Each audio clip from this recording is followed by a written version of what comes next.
अकरम से बात करने के बाद अभिनव सो चुका था। अगली सुबह कब आई उसे पता ही नहीं चला। जब वो नौकरों के कमरे से बाहर निकल कर आया तो उसकी नजर सीधी अनन्या से मिली। उसने नीले रंग का टॉप और सफेद रंग के शॉर्ट्स पहने हुए थे। अभिनव को अब एहसास हो रहा था कि अनन्या काफी सुंदर है। अनन्या, नाश्ता रेडी है। इतने में शर्मिला की आवाज आई। अनन्या की नजर अभिनव से मिली, लेकिन वो उसे बिना कोई इशारा दिए वहां से निकल गई। अभिनव अपनी जगह पर खड़ा का खड़ा रह गया था। तभी उसे एक भारी सी आवाज सुनाई दी। तुम्हें क्या अलग से निमंत्रण देना पड़ेगा?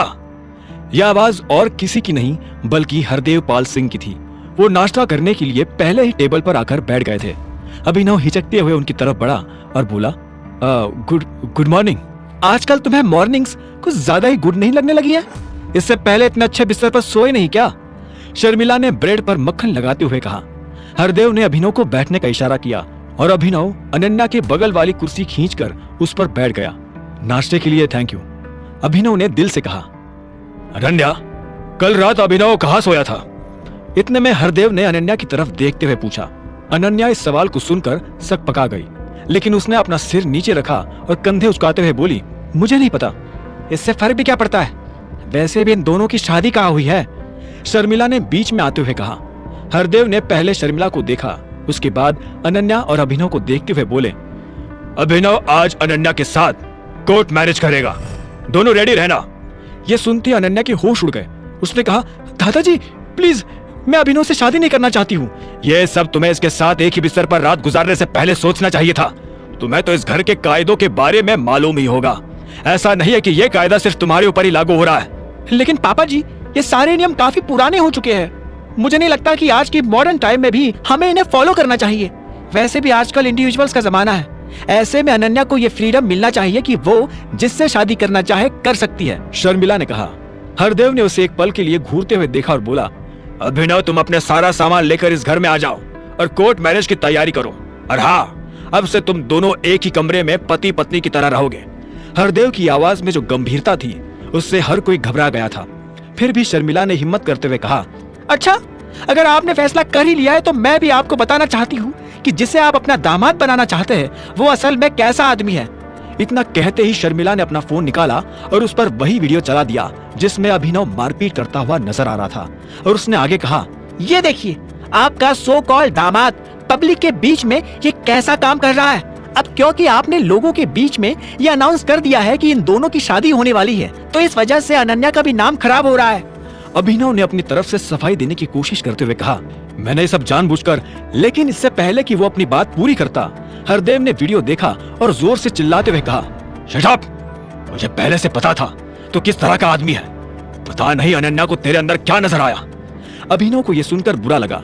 जब तक कोई उसकी गरीबी का मजाक उड़ाता तो वो सहन कर सकता था, लेकिन अगर कोई उसके वजूद पर उंगली उठाए ये उसे बर्दाश्त नहीं था।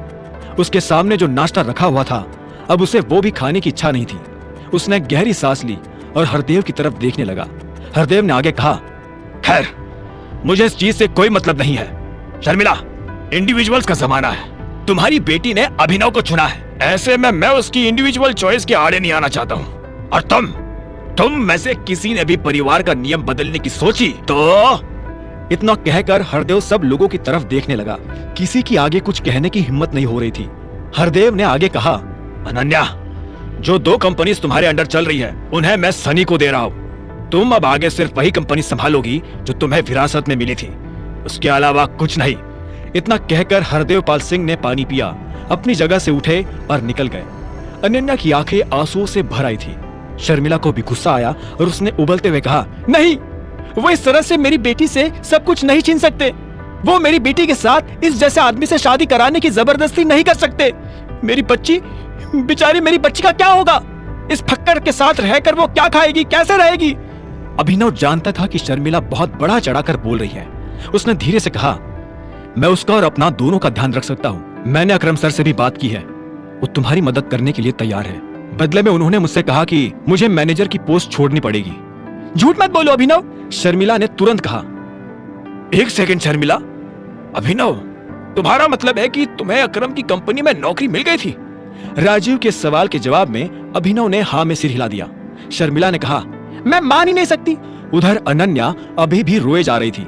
उसने अपने आंसू पोंछे और धीरे से शर्मिला को बोली, अभिनव के पापा अकरम सर के ड्राइवर थे। हालांकि अनन्या को यह कहते हुए भी डाउट था कि अभिनव उसकी मदद कर पाता या नहीं।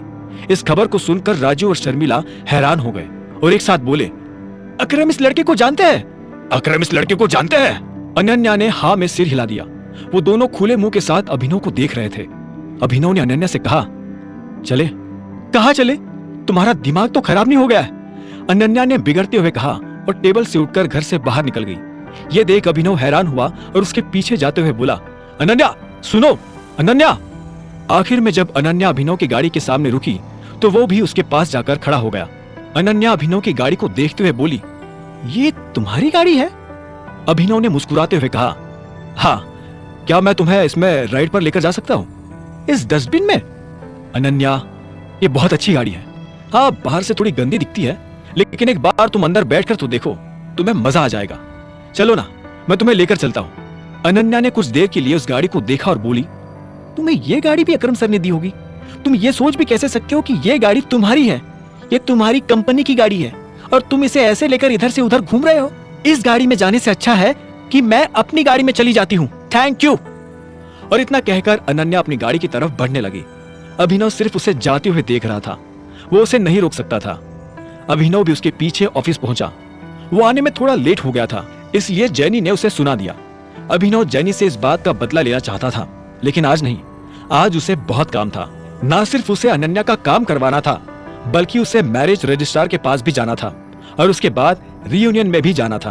अनन्या का काम खत्म करवाने के बाद अभिनव सीधा अपने कमरे पर आया और उसने जरूरत का सारा सामान समेट लिया। हरदेव ने उसे जल्दी घर आने को कहा था, इसलिए वो तुरंत अपने कमरे से निकल गया।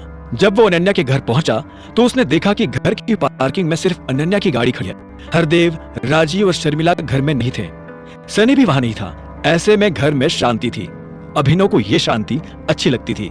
जैसे ही वो घर के अंदर दाखिल हुआ तो उसे एक खुशबू आई। वो जानता था कि ये खुशबू अनन्या की है। अनन्या बार स्टूल पर बैठी थी। उसने शराब पी थी या नहीं, ये कह पाना मुश्किल था। अभिनव पास आया तो उसने देखा कि अनन्या ने अपने कपड़े बदले हुए थे। उसने एक सुंदर सा वन पीस पहना हुआ था।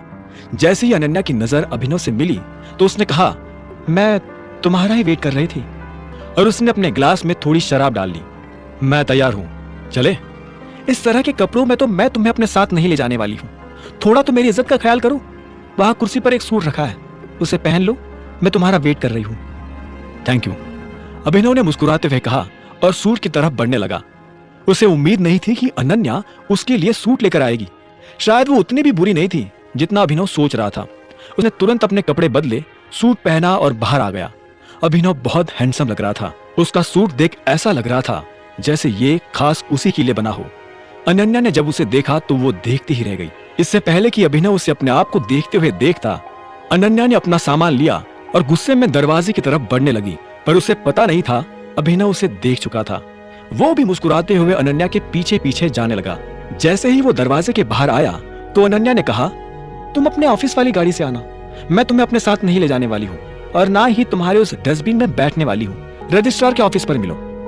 इतना कहकर अनन्या वहां से निकल पड़ी। अभिनव ने भी अपनी गाड़ी उठाई और उसके पीछे जाने लगा। वो गाड़ी काफी धीरे धीरे चला रहा था। वो कुछ वक्त सिर्फ अपने आप के साथ रहना चाहता था। उसे लग रहा था कि ये ठीक नहीं हो रहा है। उसे शादी के लिए मना कर देना चाहिए था, लेकिन अब वो चाहकर भी कुछ नहीं कर सकता था। वो बिना अपनी असली पहचान बताए इस शादी को नहीं रोक सकता था। इसके अलावा उसके पास ऐसा कोई रास्ता नहीं था जिससे वो हरदेव से बच सके। अनन्या ने अपनी गाड़ी रजिस्ट्रार के ऑफिस के बाहर लगा दी।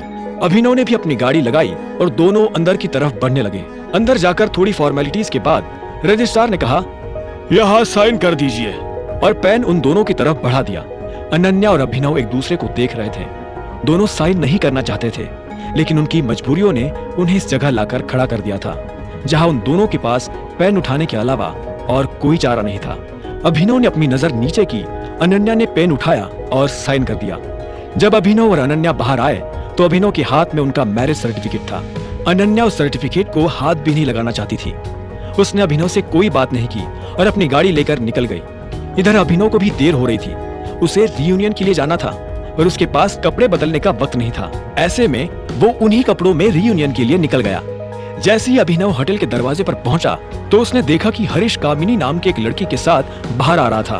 कामिनी कॉलेज में उन लड़कियों की लीडर हुआ करती थी जो अभिनव और उसके जैसे बाकी लोगों को बुली करते थे। जैसे ही उसकी नजर अभिनव से मिली तो उसने कहा, ओह, देखो तो कौन आया है, अभिनव। हेलो, अभिनव ने कहा। कामिनी ऊपर से नीचे तक उसके सूट को देख रही थी।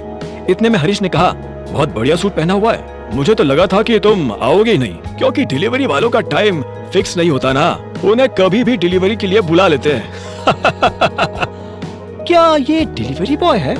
कामिनी ने हैरान होते हुए कहा। तुम्हें नहीं पता था? नहीं यार, मैं तो अमेरिका में थी ना, तो मुझे कैसे पता होता। तो अभिनव, तुम क्या यहाँ अपना काम डिच करके आए हो? नहीं, मैं अब डिलीवरी बॉय नहीं हूँ, मैं एक ऑफिस में जॉब करता हूँ। ये सुनते ही हरीश जोर जोर से हंसने लगा और बोला, अरे हाँ, इसने तो अनन्या सिंह को फंसाकर उससे शादी की है ना, अब अपनी बीवी के ऑफिस में काम कर रहा होगा। ये कहते ही कामिनी और हरीश जोर जोर से हंसने लगे। अभिनव को उन दोनों की शक्ल देख गुस्सा आ रहा था। उधर जब अभिनव को गुस्सा आ रहा था तब इधर वही हट्टा कट्टा सा आदमी हाथ में सिगार लिए अपने सेक्रेटरी के पास खड़ा था। उस आदमी ने पूछा, टाइगर दिखता कैसा है, कुछ पता चला? हम वही पता करने की कोशिश कर रहे हैं सर। मुझे एक हफ्ते में उसकी सारी डिटेल्स चाहिए। हमारी जासूस से कहो कि जरा जल्दी काम करना शुरू करे। इतना कहकर उस आदमी ने सिगार का कश लिया और खिड़की से बाहर धुआं उड़ा दिया। अब आगे क्या होने वाला था? कौन था यह आदमी जो अभिनव के पीछे पड़ा था, और क्या नया मोड़ लेने वाली थी अभिनव की जिंदगी? जानने के लिए सुनते रहिए द रिटर्न ऑफ टाइगर, सिर्फ पॉकेट एफएम पर।